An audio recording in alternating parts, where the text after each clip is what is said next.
Premier Turc chiite arrivé en Belgique, c'est dans les années 60.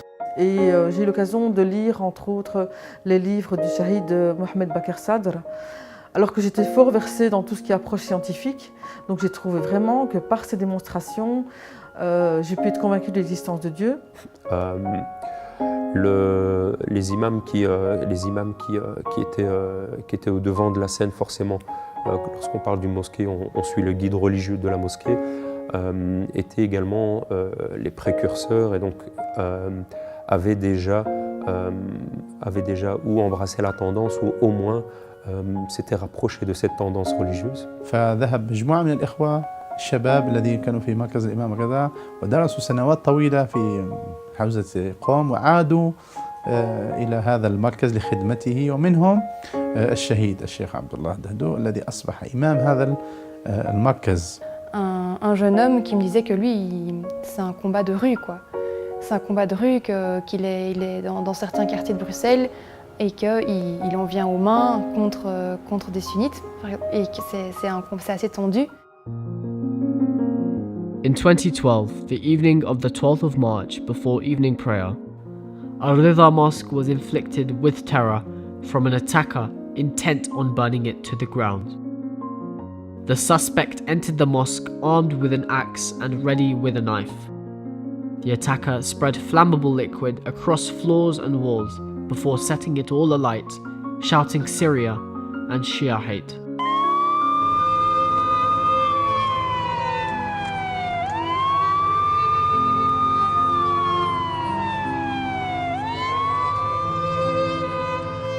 فهذا الشخص جاء إلى هذا المسجد وهو مشحون كل الشحن الطائفي ودخل إلى هذا المسجد وقام بإحراق هذا المسجد وكان من نتائج هذا الإحراق اختناق الشهيد الإمام إمام المسجد الشيخ عبد الله الدهدو رحمة الله عليه.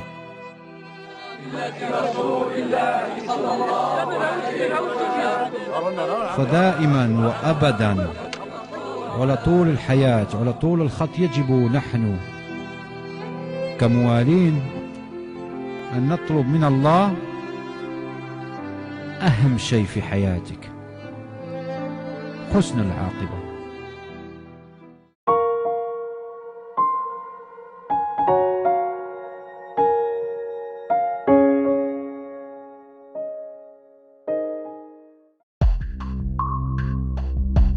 In the year 1829, a year prior to independence, the first presence of Islam was recorded in Belgium. An estimated number of 6,000 Muslims resided there. After the Second World War, labour immigration or guest worker agreements were signed between Belgium, Turkey and countries in the Maghreb in order to work on rebuilding infrastructure in these countries. Over 10,000 workers from these countries ended up permanently moving to Belgium, and through family reunification, a policy that allowed migrants to bring their families into the country, the Muslim population steadily began to grow. Many worked in low-paid and low-skill industries, such as coal mining, steel making, and the automobile industry. After years of increased migrant contribution to the workforce, a change of policy took place in 1974, when all foreign manual labour was banned from entering the country. Ironically, it was also 1974 that Islam was officially recognised as a religion in Belgium. The majority of immigrants entering into Belgium during the 1970s were predominantly Turks and Pakistanis, given residence through tourist visas. Others would come into the country as asylum seekers. Upon arrival, Muslim migrants would look for employment in order to legalise their status as labourers. Most of these people came from cities heavily populated with Shia Muslims, and their migration into Belgium made them the first of the Shia populace to exist there, constituting of mainly Turkish Shias and a small population of Pakistani Belgian Shias. Premier Turc chiite arrivé en Belgique, c'est dans les années 60. La première mosquée a été louée en 78 et puis rachetée en 72. Donc le premier mosquée racheté par les chiites turcs, c'était dans les années 72. C'est le premier mosquée chiite en Belgique. Many Belgians harbored great prejudice against Islam and Muslims. They found little to like about the religion, associating it only with the negativity that was thus far depicted to them: religious terrorism and the Crusades. The Islamic Revolution of Iran in 1979, led by Imam Khomeini, essentially placed Shia Islam on the map. It presented Khomeini as a non-sectarian leader whose goal was to liberate Palestine and to fight global injustice. This, along with a curiosity to research and discover the reality of the religion, helped alter the general perspective of Islam in Belgium. Les musulmans avaient des influences les musulmans de Belgique avaient des influences de l'Arabie saoudite, mais on avait une autre voix, hein, la voix d'Ayatollah Khomeini qui était plus sereine, plus aussi politique, et d'une manière qui voulait donner voix aux musulmans, qui voulait donner voix aux gens qui sont oppressés, etc. Et ça, c'était un discours, surtout pour les migrants qui ne connaissent pas une situation trop privilégiée, qui trouvait très important, hein, la voix de la politique, la voix de l'oppression, mais aussi la voix de cette sérénité, pas comme l'Arabie saoudite qui est très riche, qui est très matérialiste, etc.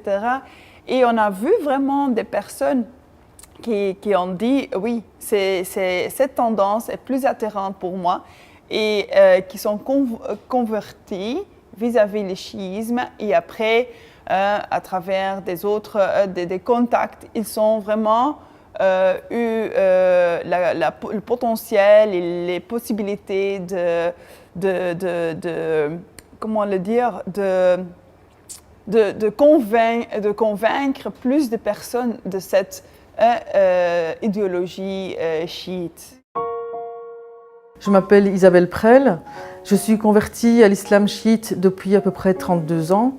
Avant ma conversion, comme beaucoup de personnes, j'avais énormément de préjugés puisque les images qu'on véhicule au sujet de l'islam enferment souvent les musulmans dans une posture barbare liée à la période des croisades. Et donc vers 13-14 ans, j'ai commencé à ouvrir les yeux sur une déconstruction finalement des préjugés que je pouvais avoir à l'égard des musulmans. Et j'ai découvert qu'il y avait des valeurs style l'hospitalité, le respect des ancêtres, les relations intergénérationnelles, et puis toute la notion de solidarité envers les personnes pauvres et autres. Bref, j'ai découvert que ça avait d'autres aspects que l'image négative que j'en avais. Vers 16-17 ans, j'ai rencontré donc plusieurs musulmans pratiquants, donc des familles chiites, et j'ai eu l'occasion de lire entre autres les livres du Chiites Mohammed Bakr Sadr. Alors que j'étais fort versée dans tout ce qui est approche scientifique, donc j'ai trouvé vraiment que par ces démonstrations, j'ai pu être convaincue de l'existence de Dieu.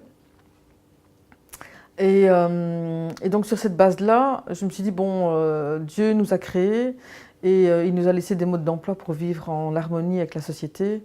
Donc je me suis dit, pour moi, les livres qui existent me renvoient à la religion juive, chrétienne et musulmane. Donc j'ai fait une analyse comparative entre les trois. Le judaïsme, j'ai trouvé qu'il y avait le principe de l'élitisme auquel je n'adhérais pas du tout et qui pour moi générait un sentiment d'injustice. Le christianisme, j'en venais, et donc pour moi il n'y avait plus de possibilité d'aller à la source du message divin puisque c'était déformé par l'être humain. Et donc j'en suis arrivée à l'évidence que la religion actuelle à suivre pour moi c'était l'islam. Et à ce moment-là j'avais encore deux choix, j'avais le choix entre le sunnisme et le chiisme.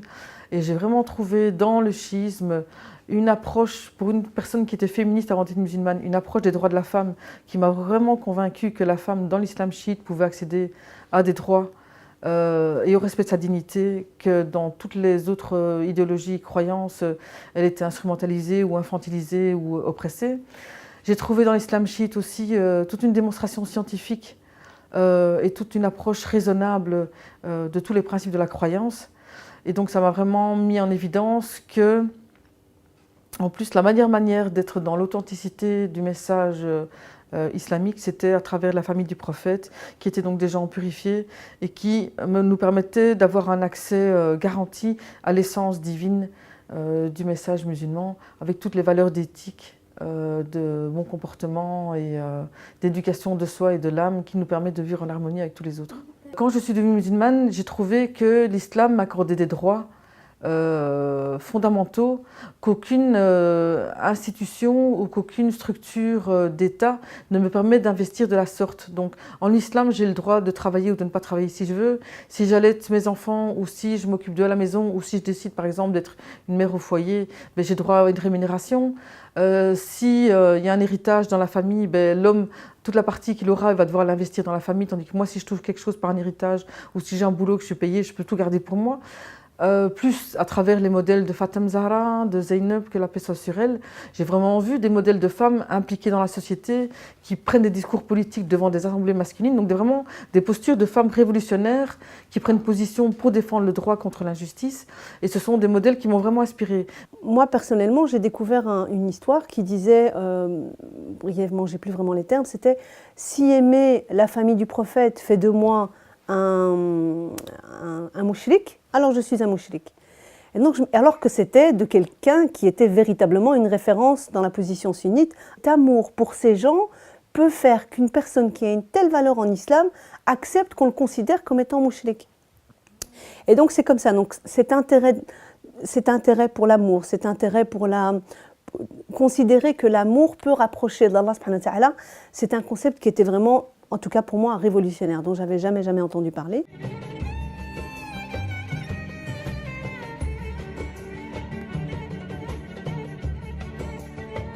Ils sont très fiers d'être chiites et d'être marocains parce qu'ils croient qu'ils sont juste rentrés ou qu'ils ont retrouvé la source religieuse originaire du Maroc. Ils disent vraiment dans les origines de la religion musulmane marocaine, il y a cette influence chiite et c'est cette influence qu'ils ont découvert. Donc ils disent oui, on est des chiites, c'est vrai, mais ils soulignent qu'ils sont aussi des Marocains parce que le chiisme et l'identité marocaine vont ensemble. Et je me souviens que parfois je me disais aujourd'hui je vais faire une soirée musulmane, je vais prendre un livre de hadith et je vais lire de la première jusqu'au 5e chapitre. Et en lisant, il y avait à chaque fois des contradictions flagrantes. L'un disait c'est bon, l'autre disait c'est pas bon, pourtant l'un était...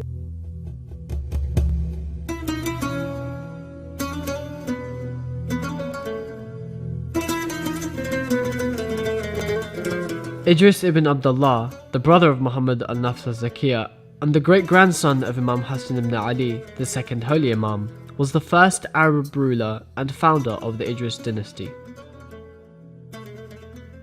He played an instrumental part in introducing Zaydi Shia law, as well as encouraging the deep affection for the Ahlul Bayt in Morocco. His rule took place in the 8th century, from 788 to 791, with immense succession in conquering the greater parts of northern Morocco, much to the Abbasids' dismay. The Abbasids, a group who were fervently against Shi'ism, plotted to murder Idris and poisoned his food as an act of vengeance. With his death, the rapid growth of Shi'ism slowed down, yet the seeds still remained, disguised yet firmly nestled in the minds of generations, waiting to once again be nurtured so that it may regrow to its intended and entitled glory. تاريخيا التشيع في بلاد المغرب كان هو المؤسس، ويعني يكفي أن أول دولة بعد دولة أمير المؤمنين علي بن أبي طالب عليه السلام تأسست هي دولة إدريس، وبعد إدريس أيضا كانت هناك دولة أبو عبد الله الشيعي، ثم دولة الفاطميين، ثم وهكذا، وحتى الدولة المرابطية اللي كانت متشددة أسقطها من الموحدون، منهم محمد بن تومرت الذي يقال أنه شيعي. في زمن المرابطين كان هناك مجازر في حق شيعة أهل البيت عليهم السلام. هذا المجازر قادها يوسف بن تاشفين، هذا كان سفاحا، قتل 5000 شيعي إمامي في مدينة بالجنوب المغرب اسمها تارودانت، ولذلك بدأت العملية تنقرض شيئا فشيئا، لكن الناس تحولت عندهم هذه الثقافة، ثقافة الولاء لأهل البيت، إلى العقل الباطن وإلى ثقافة شعبية في الحكايات وفي الأمثال وفي الرموز. فمثلا وهذا إلى وقت قريب، يعني نحن لا نتحدث عن زمن بعيد، نتحدث عن زمن آبائنا وأجدادنا عندما يحدثوننا عن قوس قزح بأن هذا حزام فاطمة الزهراء سلام الله عليها، أو عندما يحدثوننا عن الرمان وحب الرمان بأنه دموع الزهراء سلام الله عليها على ابنها الحسين، أو عندما يحدثوننا عن لما تكون هناك مصيبة قد حدثت فنقول بالعامية المغربية قربالة، وهي إشارة إلى كربلاء. Donc, et aussi, c'est vrai, on peut, moi comme musulmane, marocaine, belge, moi je peux me rappeler, quand j'étais petite, dans les années 80, quand j'étais au mosquée, on priait avec des mains vraiment comme ça, à côté de notre corps. Et soudain, d'un jour, un jour, l'imam de notre mosquée, il disait, non, on ne prie pas avec des mains à côté de notre corps, on va prier comme ça. Et ce changement, je peux vraiment me rappeler d'une manière très, très vivement que c'était une influence aussi d'Arabie Saoudite et qu'avant, on priait comme les chiites prient. Donc, cette tradition que les Marocains trouvent très importante. Donc, pour eux, moi, je ne peux pas parler des Marocains comme ils sont convertis, non, parce qu'ils voient qu'ils étaient toujours chiites. Oui, ils étaient toujours et marocains et chiites, mais c'était juste un moment de découverte de cette tradition. في مناطق نجد أن الناس 9 أيام يصوموا، العاشر يحاولوا ما أمكن ما يقللوا من الأكل، ما يأكلوا مثلا، يلبسوا الأسود، مثلا يشعلوا النار، يصير هذا النار يصير يقفزوا عليها يسموها شعيلة مثلا، ومثلا أو عندهم عادات أنه يوم العاشر ممنوع طبخ في البيت، يعني عندهم مثل حرام، يعني في عادات في خنيفرة في وسط المغرب أنه ممنوع حتى الواحد أنه يستعمل الفرن يعني للطبخ، ممنوع، ولا الكنس في البيت. وهذه عادات شيعية يعني صرفة خالصة، ويلبسون الأسود أيضا. La première chose que j'ai lue, c'était Tabari, donc l'histoire de Tabari, et notamment l'après Ashura et Ashura aussi. Et là, franchement, je n'en revenais pas. Là, honnêtement, c'était incroyable. Moi, j'avais toujours entendu que le prophète, sallallahu alayhi wa sallam, quand il était en train de prier, ses petits-enfants venaient sur son dos, montaient sur son dos, et pour l'amour de ses enfants, il les laissait redescendre. C'est tout. C'est le seul hadith qu'on entendait vaguement sur le petit-fils du prophète.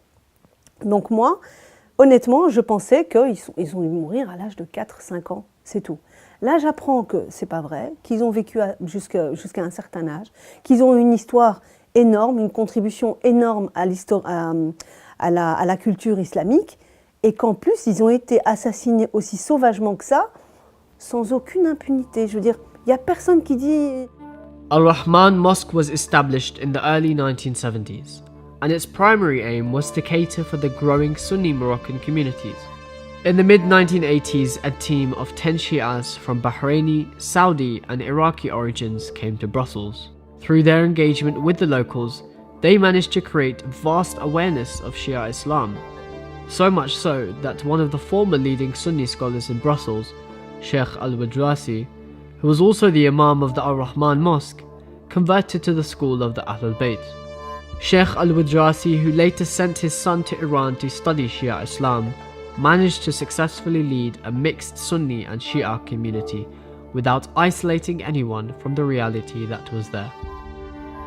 La mosquée était une des premières à Bruxelles et elle rassemblait également l'ensemble de la communauté musulmane. Et puis il y a eu justement cette tendance malikite, un peu soufie dans la mosquée. La mosquée en tant que telle n'a pu, ou en tout cas le cheminement de la mosquée s'est fait par les membres qui constituent cette mosquée et par les gens qui viennent prier. Et comme le sujet du rite ja'farite était de plus en plus sur les lèvres et qu'on en parlait de plus en plus, forcément ce sujet-là avait fait son entrée dans la mosquée. Les imams qui étaient au devant de la scène, forcément, lorsqu'on parle d'une mosquée, on suit le guide religieux de la mosquée, étaient également les précurseurs et donc avaient déjà ou embrassé la tendance ou au moins s'étaient rapprochés de cette tendance religieuse ou de ce rite religieux. Et donc c'est ce qui a fait que au fil du temps, les discours portaient un cachet un peu plus rationnel, rappelaient l'importance des deux poids du Coran et de l'Aïtra, la descendance ou la progéniture ou la famille d'Al-Bayt. Et donc voilà, ces discours et les assemblées ont permis de conscientiser pas mal de personnes. Et c'est un peu comme ça où on voit en fait le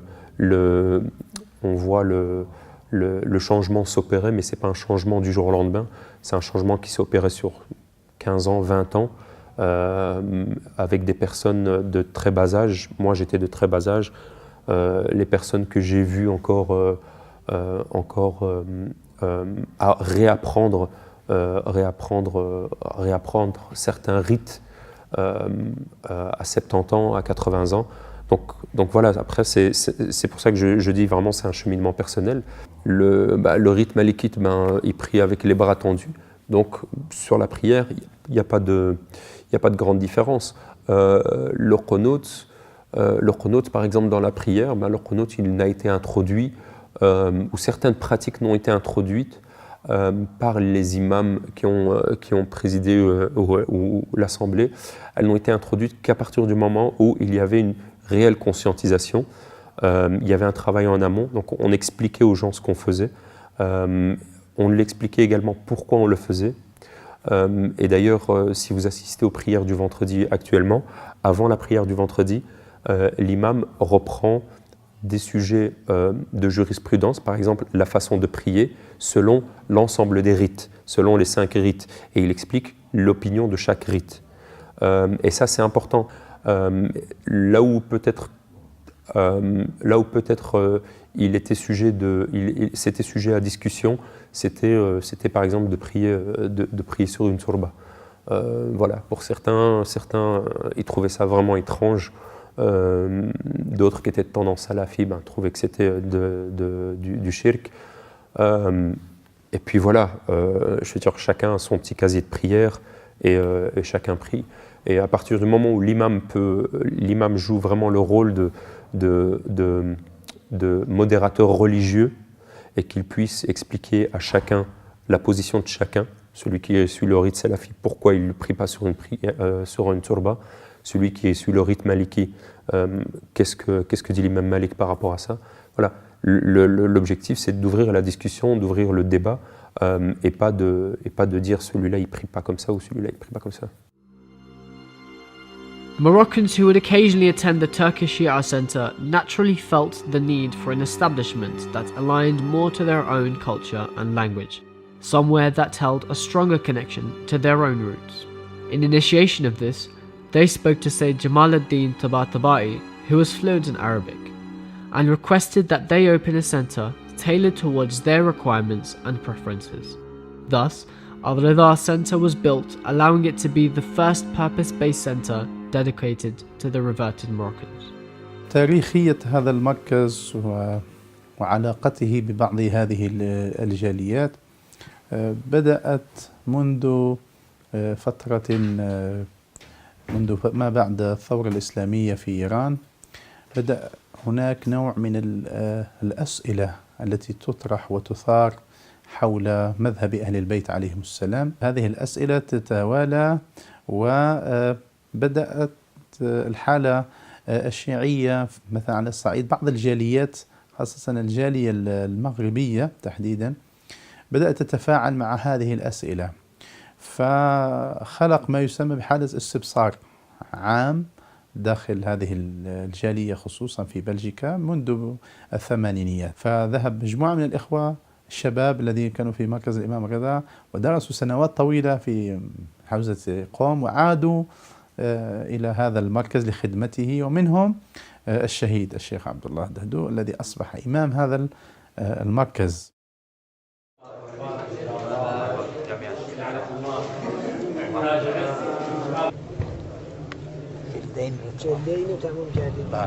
بسم الله الرحمن الرحيم.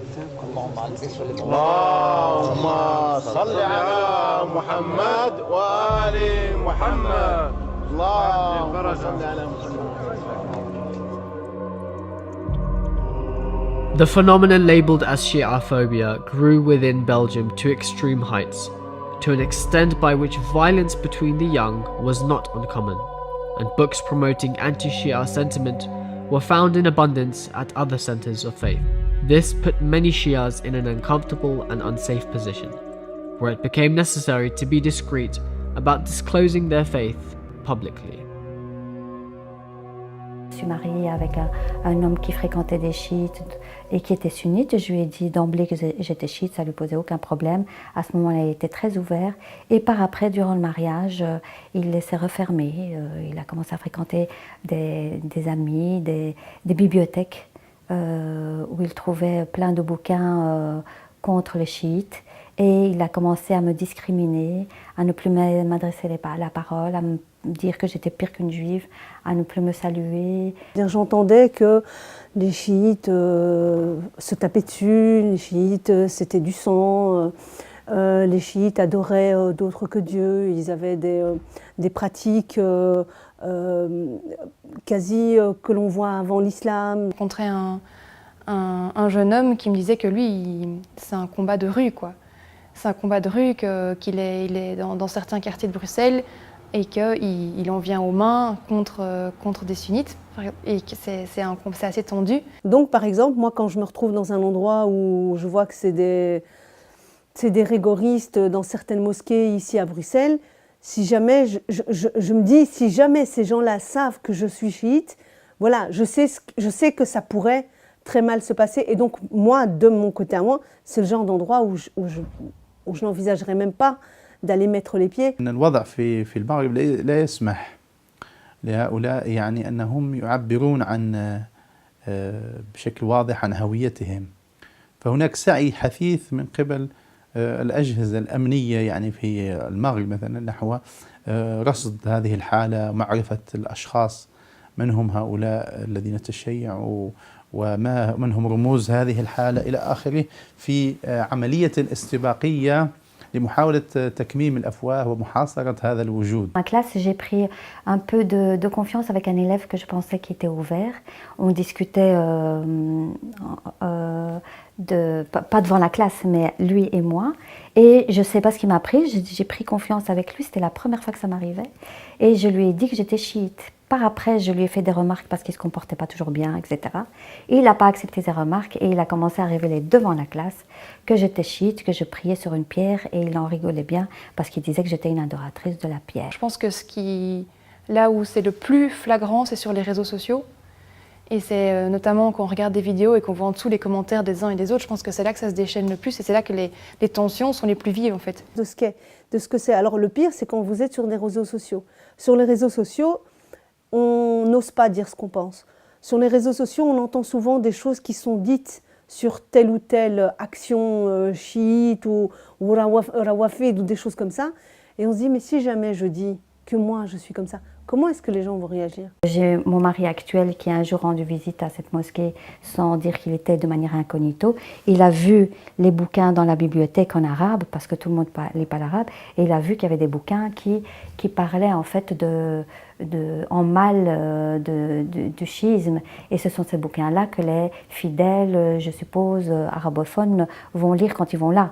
Et il en a fait part à des personnes qui travaillent là en disant qu'est-ce que vous racontez à propos des chiites, ce n'est pas vrai. Et tout de suite on l'a mis dehors en disant vous êtes chiite, allez dehors quoi. Alors qu'en fait on peut ne pas être chiite et aussi être contre ce genre de livre parce que ça sème la division et la haine et c'est très dangereux. En fait ce qui me pousse à garder ma religion malgré toutes les difficultés c'est Dieu. Dieu, grâce à lui, et sans lui, je ne pourrais pas tenir le coup. Et grâce aux Ahlul Bayt alayhim salam qui m'ont beaucoup assisté à travers tout ce que j'ai vécu comme souffrance. Vous allez peut-être rire, mais c'est à travers des rêves que j'ai vu le prophète qui me soutenait, l'imam Mahdi alayhi salam qui me tenait la main, etc. Quand j'ai vécu avec mon ex-mari, donc ça a été un grand soutien pour moi. C'est toujours un grand soutien pour moi. The mass Moroccan reversions that took place in the 80s left a sour taste in the mouth of those who propagated hatred and sectarianism within the community in Brussels.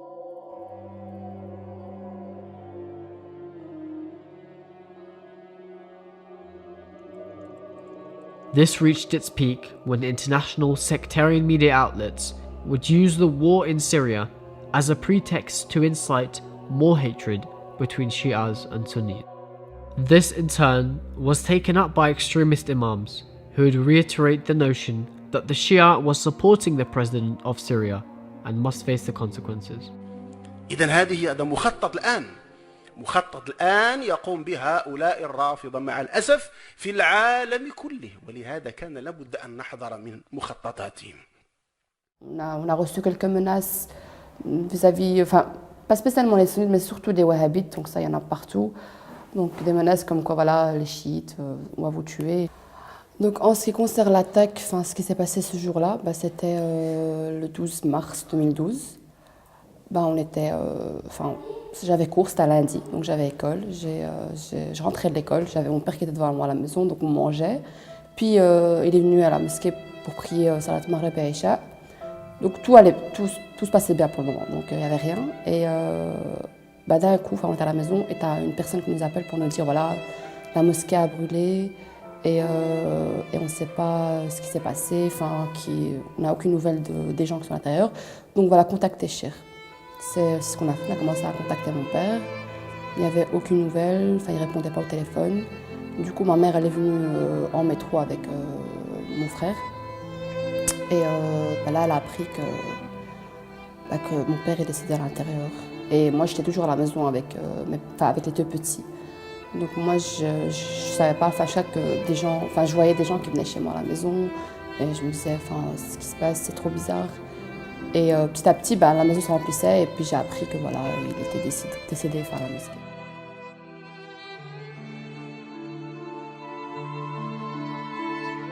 In 2012, the evening of the 12th of March before evening prayer, Al-Ridha Mosque was inflicted with terror from an attacker intent on burning it to the ground. The suspect entered the mosque armed with an axe and ready with a knife. The attacker spread flammable liquid across floors and walls before setting it all alight, shouting Syria and Shia hate.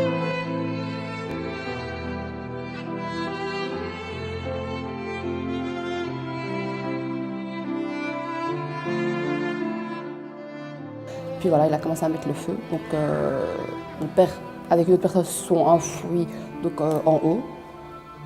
Et ils se sont enfuis en haut et puis par la suite, la fumée, il y avait trop de fumée et mon père n'a pas pu supporter en fait. Déjà, il avait un problème de cœur, donc ça c'était, on le savait, le médecin leur avait dit, il n'a pas pu supporter, il a bu trop de gaz surtout.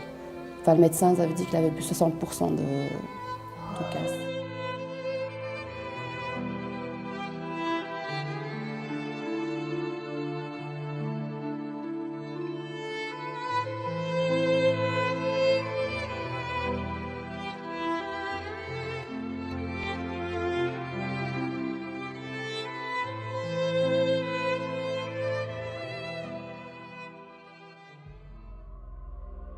The community hold those that carry and fuel extremist ideologies, especially the Moroccan media, responsible for spewing anti-Shia sentiment, playing a great part in associating fear with Shia Islam.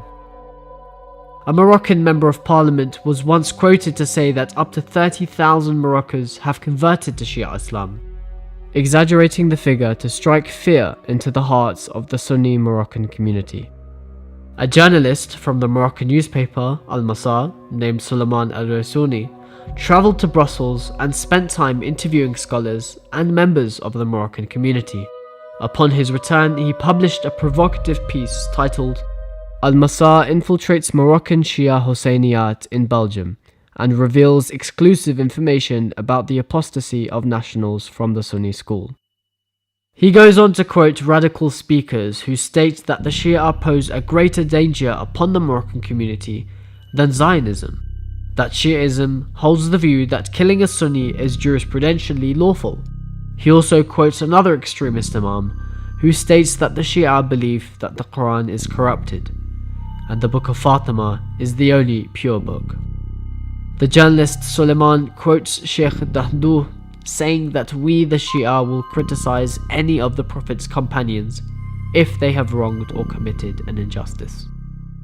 كان من بين هذه اللقاءات التي قام بها ذلك الصحفي في صحيفة المساء كانت مع الشهيد الشيخ عبد الله الدهدو، وكانت يعني الكتابة الصحفية فيها الكثير من التحريض واضح جدا، ولذلك نحن حملنا المسؤولية لهذه الصحيفة ولذلك الصحفي أنهم يتحملون مسؤولية هذا العمل. لا يملك حتى وثائق إقامة في بلجيكا، وأتى إلى فرنسا ومن فرنسا أتى إلى بلجيكا وذهب إلى مولمبيك وبقي هناك بدون أوراق، هذا المغربي، وكان يحضر في مسجد من المساجد يعني في مولمبيك ويستمع بشكل دائم إلى خطابات تحث على الكراهية وتحريض على المسلمين الشيعة. فهذا الشخص جاء إلى هذا المسجد وهو مشحون كل الشحن الطائفي، ودخل إلى هذا المسجد وقام بإحراق هذا المسجد، وكان من نتائج هذا الإحراق اختناق الشهيد الإمام يعني إمام المسجد الشيخ عبد الله الدهدو رحمة الله عليه.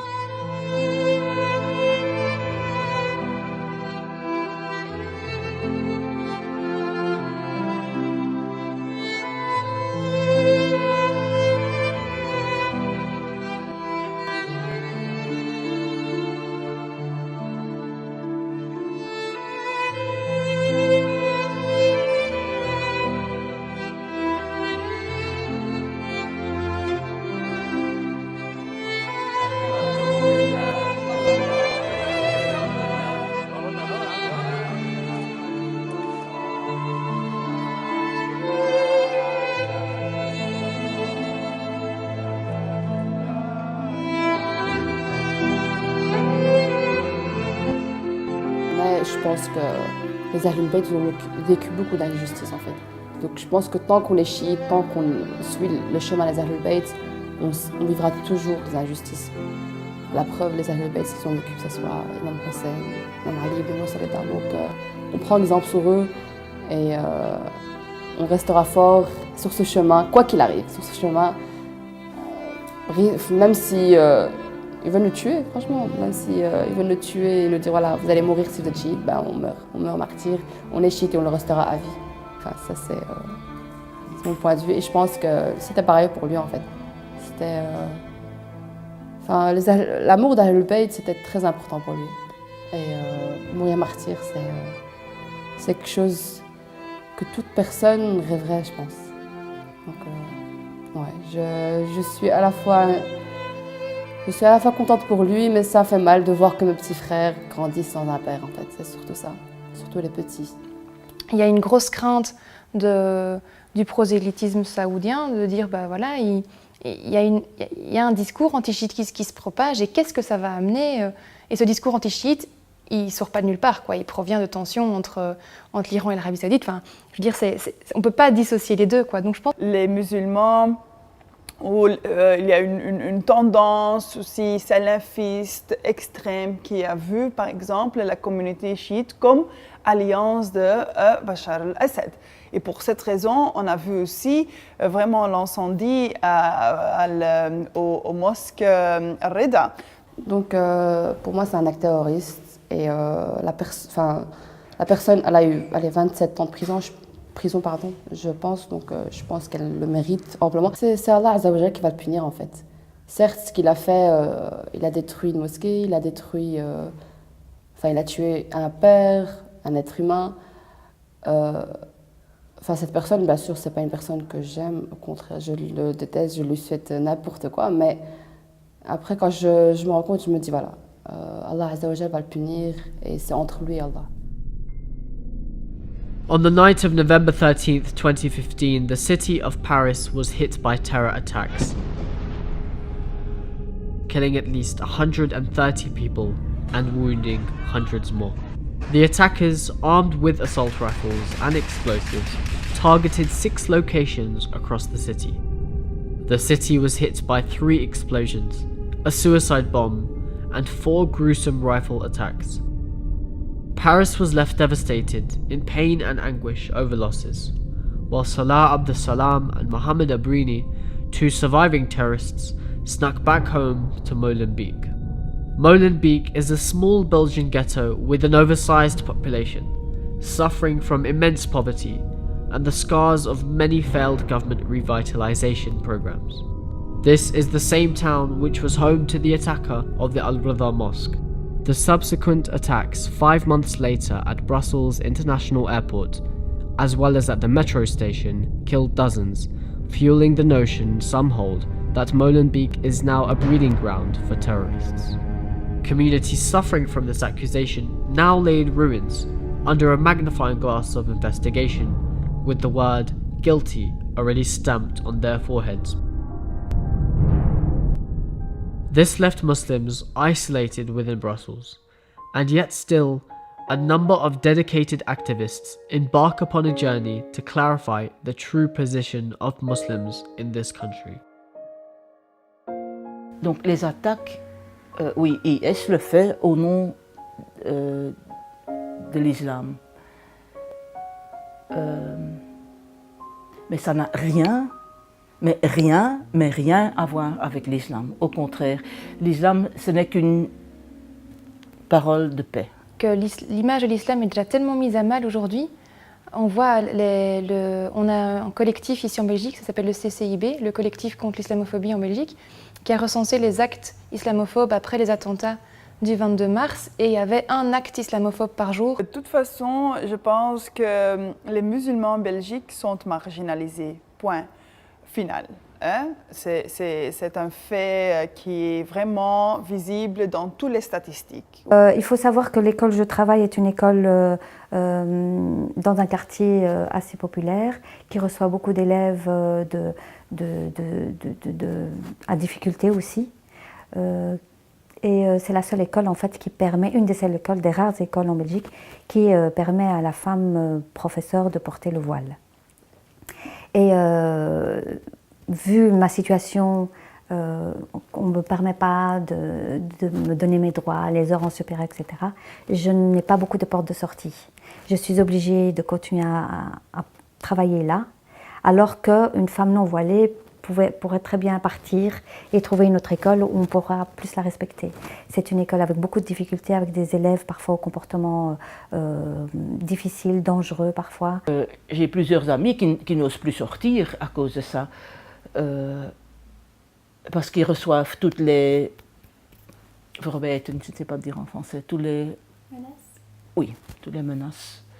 Oui, je pense que vraiment on se trouve dans un contexte très raciste, mais avant, dans les années de 80-90, il y avait un mouvement antiraciste très fort. Maintenant, c'est un peu disparu, mais le racisme est vraiment très présent. Par exemple, hier, il y avait un parlementaire qui a dit à un autre parlementaire, un membre de parlement, « Rentrez chez toi au Maroc ». Scout is an initiative set up by a group of Shiites who set out to create an organization with the sole purpose of uniting the community at large, undeterred by their religion or race. A strong ray of coexistence in the darkness of conflict. Quand on a commencé, quand l'unité a été fondée, qui avait 11 ans, c'était un noyau de scouts chiites qui l'ont fondé. Et l'objectif n'était pas clairement de rassembler les chiites, mais c'est ce qui s'est déroulé en réalité, puisque l'entourage du noyau premier, du premier noyau qui a fondé cette unité, était chiite. Et comme ils visaient leur entourage, ça ciblait avant tout la communauté chiite, pour être tout à fait exact, et même la communauté des deux mosquées Ar-Rahman et Ar-Rida, puisque c'est les deux grandes mosquées de Bruxelles. Et au fur et à mesure des années, il y a 5 ans à peu près, on a voulu s'ouvrir sur nos frères sunnites, parce qu'il n'y avait aucune raison qu'on reste dans notre communauté. Les objectifs sont les mêmes pour les scouts chiites et sunnites. Il y a d'autres unités sunnites qu'on a rencontrées. Donc on s'est ouvert, et aujourd'hui, on doit même s'ouvrir à autres. Donc on est de base ouvert aux musulmans, quelle que soit l'école, et on est même ouvert aux non-musulmans, et même à quelqu'un qui n'a pas de conviction religieuse. L'objectif restant le même. There is an evident and conscious effort for many of the people in Brussels to come together and to unite, to show diversity and reconciliation between the people, and to stand up against negativity. Despite the difficulties they sometimes face, they still prevail in working to make public the radiance of Islam and humanity at large, to shine through their actions. Parce que la Belgique est quand même a été un exemple à travers les pays européens, puisqu'en Belgique, par exemple, on a l'enseignement de l'islam dans les écoles officielles. La Belgique a reconnu le temporel du culte musulman en 1974. Et donc, il y a une présence des musulmans qui s'expriment. On a des mosquées, des écoles coraniques, des écoles islamiques, on a des Husseyniyat, on a des Zawiyas, on a de tout à Bruxelles et en Belgique de façon générale. Et les musulmans sont très proches. Je suis pour ma part un acteur au sein des communautés musulmanes. Il m'arrive de faire khutbat al-Jumu'ah dans une mosquée dite de chiite, Ja'farite, et dans une mosquée sunnite, salafi. Il m'arrive d'aller dans les zawiyas, etc. Et j'ai des contacts avec toute la communauté. Etc. Les communautés sunnites et chiites sont vues comme des ennemis, mais ce n'est pas toujours vrai. Comme j'ai avant dit, vraiment, il y a des gens qui sont sunnites, qui sont mariés avec des chiites et vice-versa. Mais aussi, ici, il y a une tendance de collaboration entre le sunnite et les chiites. Alors qu'il faut que théologiquement, on mette en évidence que et les sunnites et les chiites et les soufis et les salafis, qui sont salafis littéralistes aussi, peuvent coexister ensemble. Ils l'ont prouvé par le passé dans l'histoire. Et c'est le défi que nous devons relever aujourd'hui. En fait, je fais partie d'un groupe qui s'appelle Kautar, qui a essayé dans le passé et qui dans le présent et l'avenir aussi œuvrera de cette manière-là, d'établir des ponts entre les sunnites, les chiites, les chrétiens, même les athées, etc., de faire des conférences, etc. D'ailleurs, c'est ce qui nous a amené une certaine année à recevoir le prix de l'Union, quoi, hein. Et on veut œuvrer dans cette perspective-là. Chez les sunnites, tout le monde ne nous rejette pas. 80, le Cheikh Hassan ibn Saddiq al-Roumari, marocain d'origine, qui a une adhésion, qui est de tradition soufie, malikite, mais en même temps qui a une aspiration à tout ce qui est de l'ordre de la tradition de Ahl al-Bayt, alayhimus salam, considérant que cet enseignement-là est fondamental. Et donc ces imams ont eu un impact sur les communautés musulmanes, et ce qui a fait qu'on a quand même pas mal de proximité entre les appartenances, les écoles juridiques. On peut se considérer sunnite et s'abreuver à la tradition, à l'école de l'imam Ja'far al-Sadiq alayhi salam. فدائما وأبدا على طول الحياة على طول الخط يجب نحن كموالين أن نطلب من الله أهم شيء في حياتك حسن العاقبة.